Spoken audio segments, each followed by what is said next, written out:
Hey, all you people out there in YouTube land, I got a couple of questions for you. What is better than a single barrel shotgun? That's right, a double barrel shotgun. And what is better than a double barrel shotgun? That's right, three double barrel shotguns.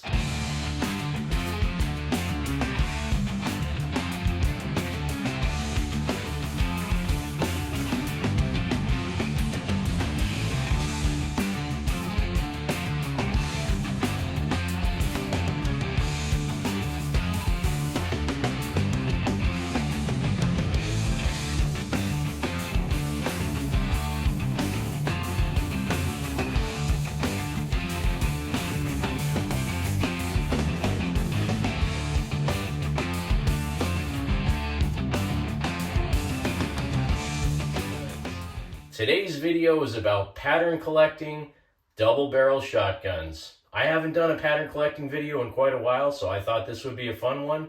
And if you don't know what pattern collecting is, it's a term that I borrowed from Iraq veteran 8888. Basically, anybody that collects multiple firearms with a theme, whether it's multiple firearms from the same manufacturer, multiple similar firearms, like if you collected 10 Mossberg 500s in different variations, or 10 that are all the same, or collecting 10/22s. And again, today's video is about pattern collecting double barrel shotguns. Let's jump into it. I've had this video in the back of my mind for quite a while now, and again, talking about pattern collecting double barrel shotguns.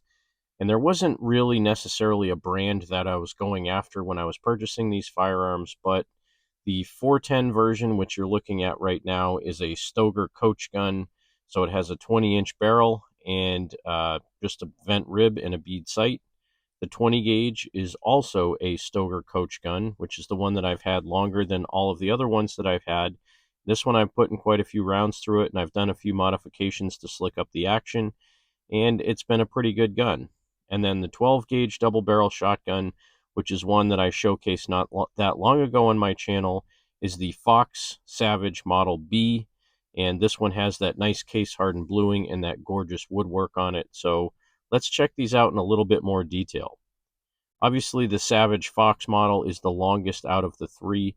The two Stoegers in the 410 and the 20 both have 20-inch barrels. I think the Savage has a 24-inch barrel, and the length of pull on it might be a little bit longer than the other two. But again, the similarities between all of these three, they're a double barrel shotgun. They all have vent ribs. They all have bead sights on them. And they're all pretty nice shotguns. The two Stoegers are probably much less expensive than the Savage would be if you were buying one in a pristine condition. But actually, all three of these guns cost me close to the same when I purchased them. I think the 410 was probably around $429. The 20 gauge was around $400, and I think I paid $450 for the Savage. Now, this Stoeger coach gun in 410 is probably my favorite one to shoot.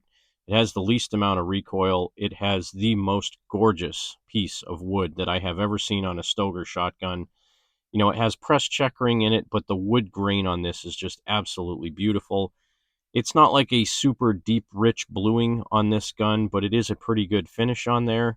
And this one, again, when I looked at it in the store, I took it out of the box, and it was just such a beautiful piece of wood. I had to have this shotgun.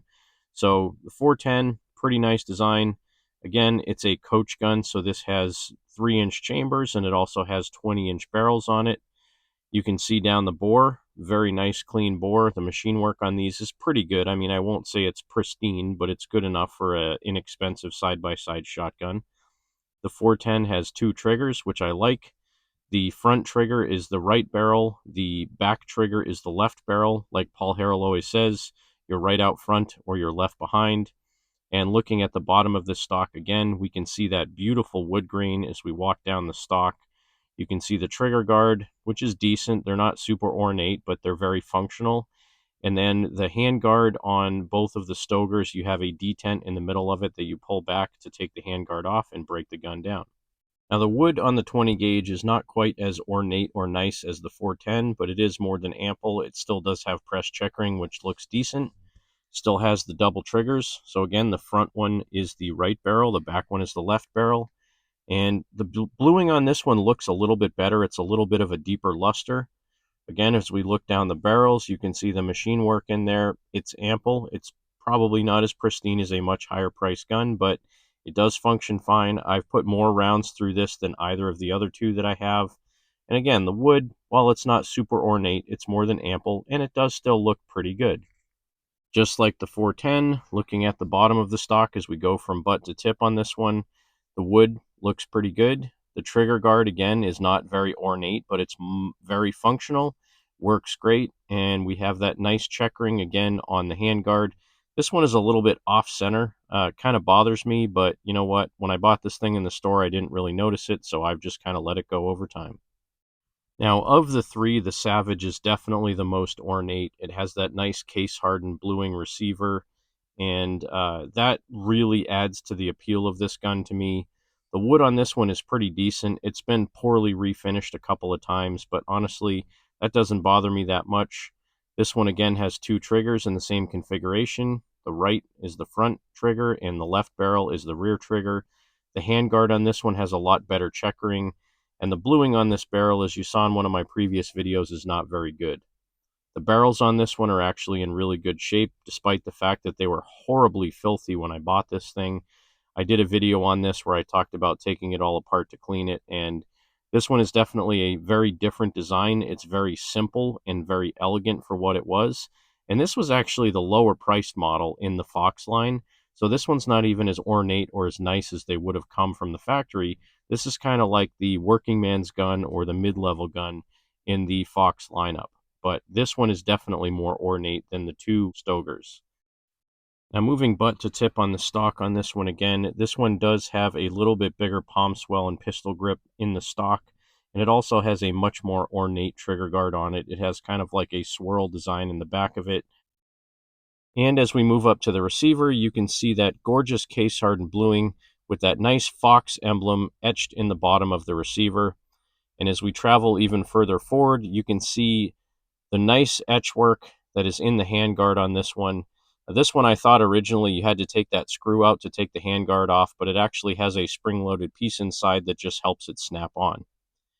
So again, these are the three double-barrel shotguns that I have: the Stoeger 410 coach gun, the Stoeger 20-gauge coach gun, and the Savage Fox Model B, all in side-by-side or double-barrel configuration. And, you know, I don't have any plans to buy any more side-by-side shotguns. These are enough for me. Even though the Stoegers aren't super high quality, they're good enough. I think they'll last me plenty, as I don't shoot them that often. And really, I have them because they're just collectible to me. So again, pattern collecting is just buying multiples or similars, multiple things that you like that appeal to you, whether it be side-by-side shotguns or 1022 rifles or anything of the sort. So this is my pattern collecting video on side-by-side shotguns. Thanks again for watching another edition of Cranky Gun Reviews. God bless America. Support your 2A rights. Get out there and shoot. And you remember, if someone asks you to give up some of your freedom for the greater good, remind them that freedom is always the greater good.